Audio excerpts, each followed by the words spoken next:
I don't think all of these military groups that are involved in this breakaway civilization, deep black, ET interaction, all of necessity interact with the same beings. Again, even within the military, apparently human scheme of things, and I say apparently because some of the humans in these deep black military projects that interact with aliens are themselves hybrids of this, that, or the other ET race. Some of them are reptilian hybrids, some of them are more mantis, and some of them manifest quite extraordinary metaphysical powers, magical powers. And amongst the so-called friendly, benevolent ET races, they do have federations, they do have council meetings, they do have alliances with other beings. Whether it's to negate the malign influence of the reptilians and their allies, whatever the case may be. I've always said that what's happening in our solar system is merely an extension of cosmic wars going back millions of years. Reincarnation plays a big part in this. Many people remember not only past lives as a Terran, i.e. a human, but they remember past lives as being what we would call an ET. And they recall being involved as an ET in wars in the Orion constellation. Different factions. There's the Orion group, as Alex Collier calls them, the Orion Empire, and the Draconian Empire.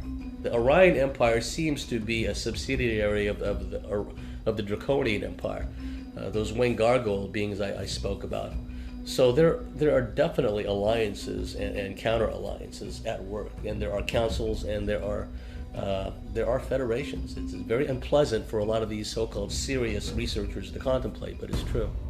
Another show that I'm fascinated with is Thundercats. I've only watched a few episodes of that, but again, it deals with these feline aliens that are battling the reptilians, and all these different races allied with the reptilians. There's canine beings, there's wolf beings, there's bird beings. Some are aligned on one side or the other, and some want to be neutral. And many of these different ET races are depicted in the Thundercats cartoon. Fascinating. I wish I'd seen it when I was younger. Another show is V, the original V, that shows these human-looking aliens coming in huge craft, but in reality they're reptilians, and they eventually can gain control of politics, the media, and everything else, and then a small band of resistance fighters develops, led by a woman. And there's a lot of metaphorical, metaphysical truth behind that, because some of the best spiritual warriors I've found are women. They're heart-centered, they have all these abilities, they don't operate from a place of ego, and they don't need accolades, they don't need fame or fortune. They tend to operate, the real players tend to operate on their own, under the radar, and many of them are women. So when I see this TV show, V, and it's led by a woman scientist or something, if my memory serves, that really resonated with me. Perfect example. There's the film Stargate, and the TV series, several TV series that went on after that for many, many years. And it's the idea that there's this big electronic device, a big kind of portal thing, and you step through it and then you're in another dimension, or it's a wormhole into another part of space-time, and so on and so forth. Now, everything I know tells me that Stargates are very real. I don't know whether they're called Stargates or not, but in physics terms they would be called traversable wormholes. There's a lot of anecdotal, circumstantial, corroborating evidence that these phenomena are very real. They figured out how to do this, or they've been told by somebody how to do all this. And so if a whistleblower comes forward and says, look, in Los Alamos they've got this big Stargate thing, and it's in a special room and you have to go through, and so on and so forth, and then there's this big round thing and it's full of highly advanced electronics, and you go through, and the next thing you know you're traveling into the future, and you're on the other side of the galaxy. Imagine a whistleblower said that. Then whoever they're talking to says, that's a TV series, come on, pull the other one, don't think we're that stupid, now it's a television show, come on, get real. I think if you look at John Carpenter, the creator of They Live, if you look at his movie making history, which includes Satanism and horror and what have you. This guy has at least some knowledge of what's happening. And I had to laugh. I said this in a book once, years ago, and someone wrote to John Carpenter saying what I'd said. And he wrote back to him, I saw the letter, saying, no, it wasn't. The aliens, inside the people, I was symbolizing the Republicans. And you go, yeah, John, all right, yeah, okay, you were, yeah. I mean, anyone who's seen They Live will laugh at that. And I think, if you look at They Live, it's classic. And that time back too, where you have a small number of people who are actually not what they seem. They look human to people in everyday life, but when the guy put the sunglasses on that allowed him to decode reality on another level, that was the symbolism of it, he saw that they actually, behind the human form, they weren't human at all. And they were the people in power. They were the bankers, they were the politicians, they were the president, they were some of the police. Also, when he put the glasses on that subliminal level, he could see all the subliminal messages all around him, telling him to stay asleep, to not question, to obey authority. And it was a movie, it was kind of a B movie, wasn't it? A kind of, most people would never have heard of, and yet it was way ahead of its time in portraying the world that we're actually living in. Because of the way society's been structured, it's like this: when humans or awareness comes into human embodiment, you're born into a madhouse and you grow up in the madhouse and you've never known anything different to the madhouse. Therefore, to you, the madhouse is normal. So when anyone comes along and says, "This is a madhouse, look at it," they go, "He's mad," because to you, normal is insanity. And that's how it works. And so what is happening when we talk about people waking up? They're waking up from the spell, they're waking up from the program.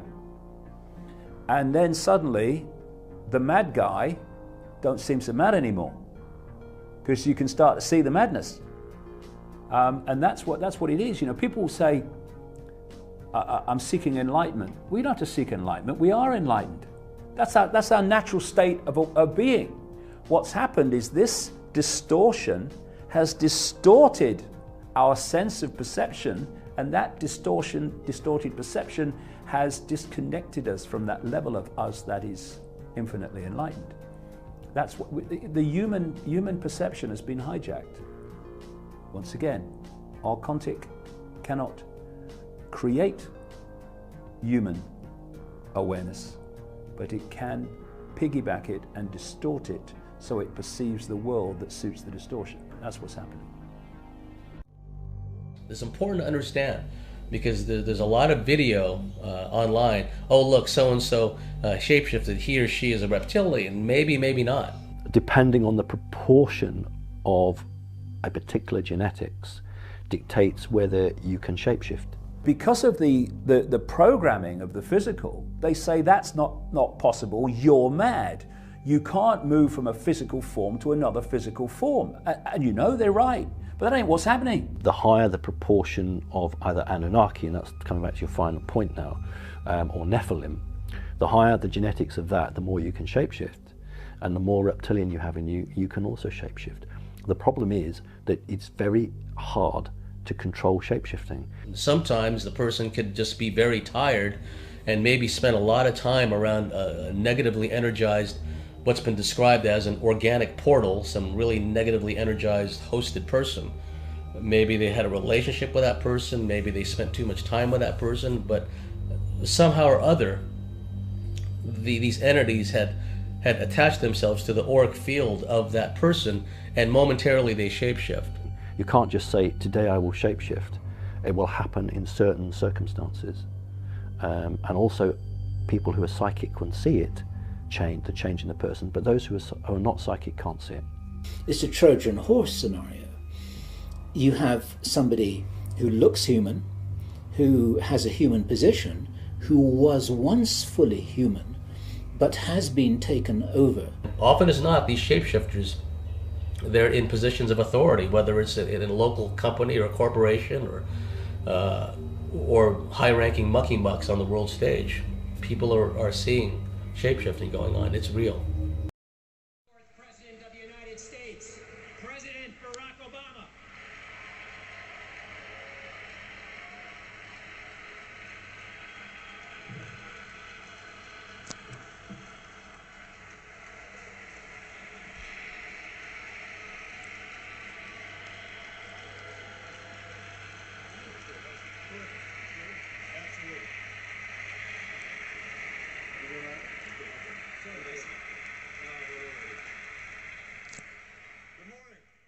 Reptilians sometimes they appear in people's homes.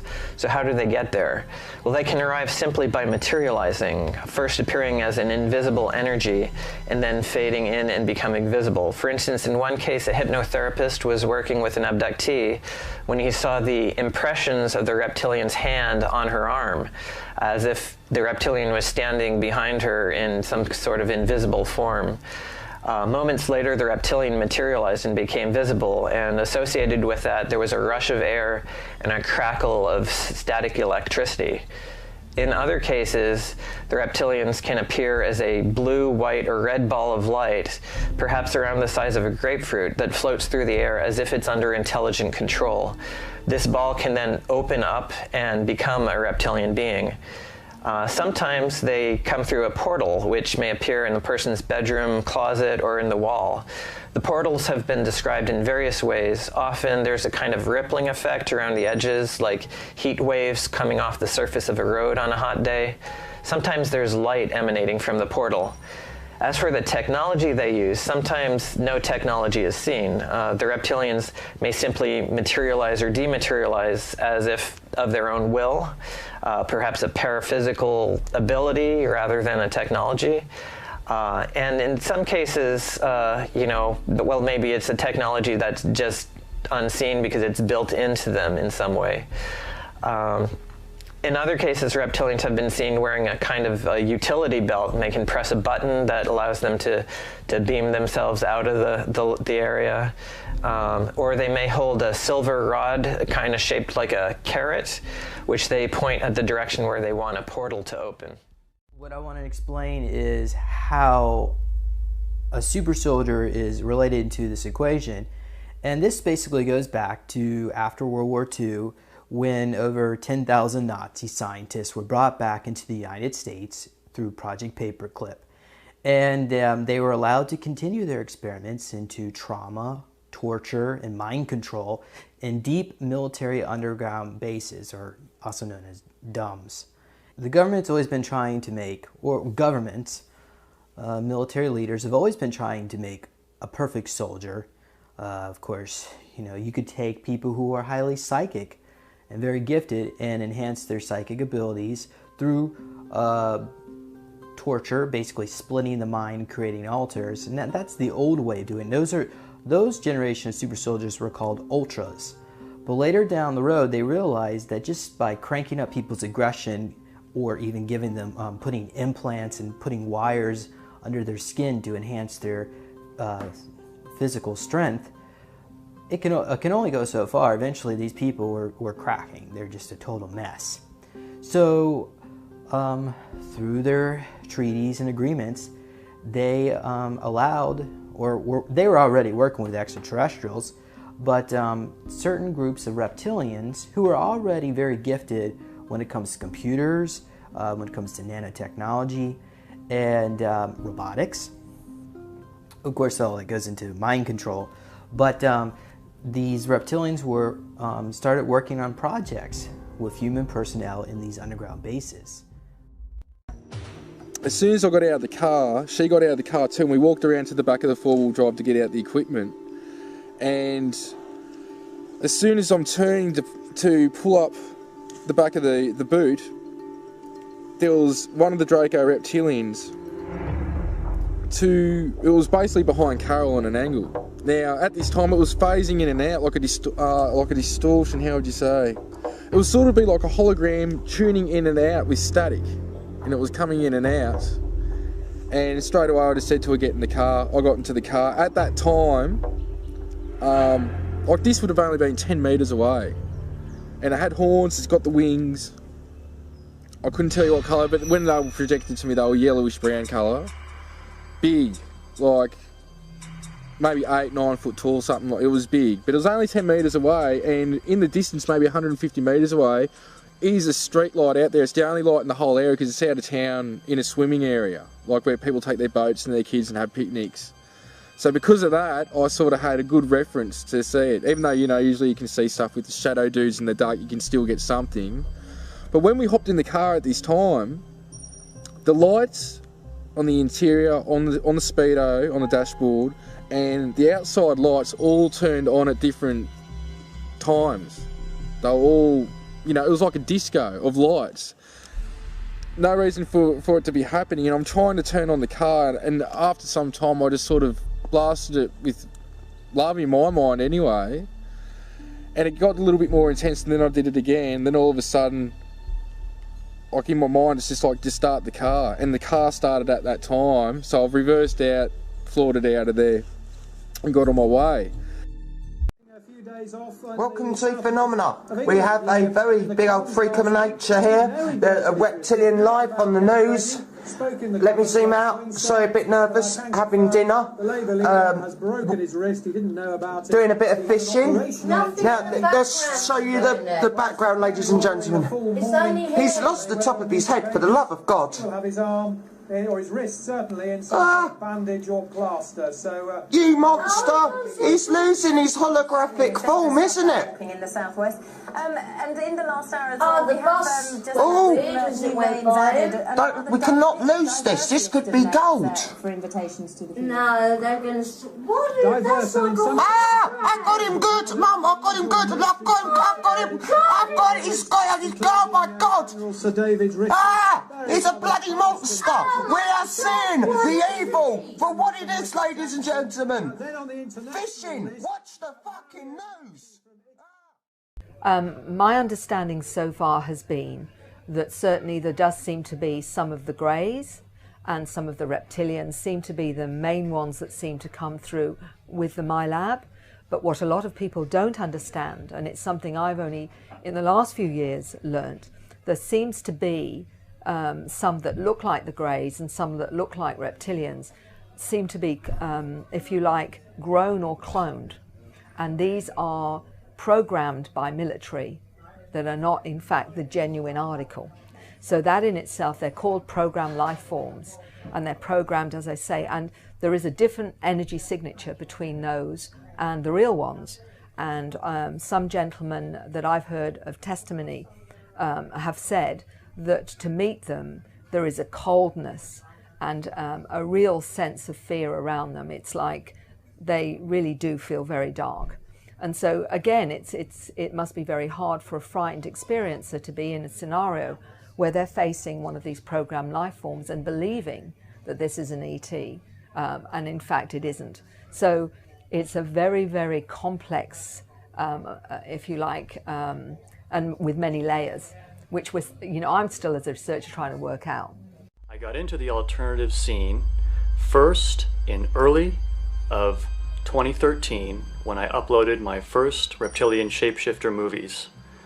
And at that time, I experienced a complete change in my life, which has continued to this day due to the reaction that I got from the police and other vehicles that continued to follow me, harass me, and buzz me all throughout town, everywhere I go, every single day, and also at night.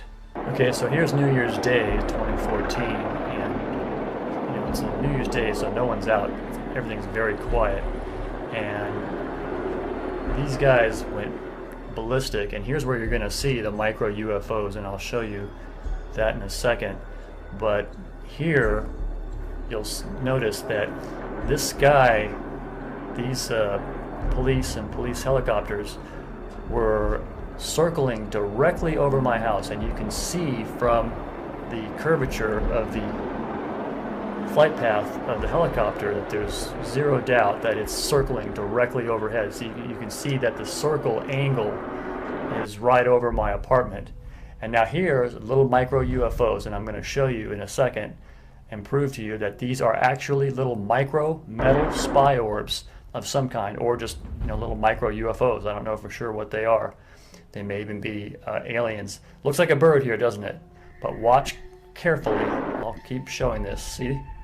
That's the same object further up as it moves past the helicopter there. You see it moving here like that, and I'll do several zoom ins so that you can really see it.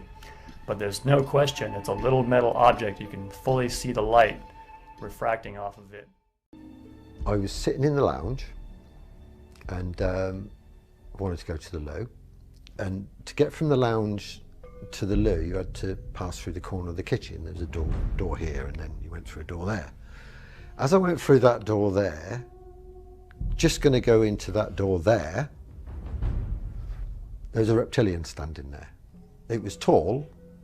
I mean, I didn't have my tape measure on me or anything, but it was a lot taller than me. And it was crouched like that. It was green. It had these kind of orangey slit eyes. It had a paler chest. It had like ridges and scales. But the thing about it was that it looked at me, and what I felt was from him was, oh shit, it's in me. It was more kind of worried that I'd seen it than having any kind of negative intent towards me or whatsoever. And I'm on the move, you see, when I see this, and I'm just going to step into the hallway to go to the loo. And as I saw it, I was in mid-flight, so I couldn't stop immediately, so I went like that, came back, and it had gone. But the whole room was not the room. It was standing in the corner of the room, where the corner of the room should have been, but the room wasn't there. It was another dimension. I'd walked through another dimension. I got on the plane, and they swapped my seat for some reason. And I sat down in this other seat, and I noticed there was an Indian lady in the sari and everything sitting there, and she was looking at me intently like that. But her eyes were really lovely. She was really kind of, you could tell it was really loving whatever she was doing, but she was doing something. I saw this guy in a seat in front of me just to look along. He rose up and turned into this huge reptilian, really aggressive. This air hostess came to me, and this don't happen, does it? She knelt down next to me, she put her hand on my knee, and she was going, "We're going to look after you. Everything will be all right." And then this Indian lady, I heard this voice in my mind, and it was definitely coming from her. And she said, "You are a golden child and very special. We are looking after you." And I thought, what's a golden child? I don't know. But that's what, that's what she said. Yeah, maybe, I don't know.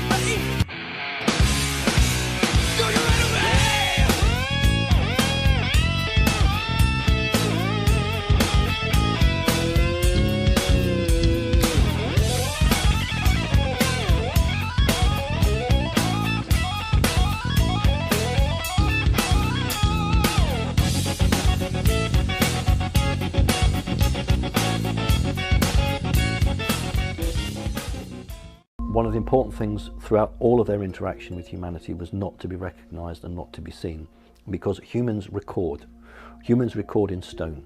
We're very good at that. We create. We're fantastic like that as a race. So they recreate, and the Reptilians didn't want that. You will see it occasionally in some of the Sumerian or Assyrian, Babylonian carvings, occasionally. You will also see it in some of the Mayan or Aztec items. What you're much more likely to see are renditions of feline species from the Egyptian times, because they weren't covered by the same protocol.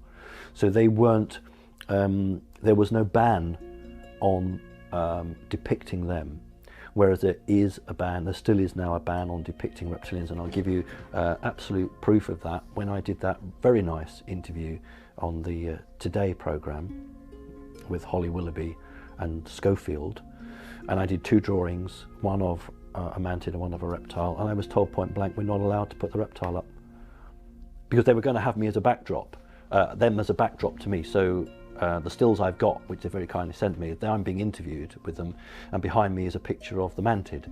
But originally, Schofield and gang were going to have the mantid and the reptile, and somebody very high up said we're not allowed. They didn't even know what it was called. All they said to me was, we've been told we can't put this one up.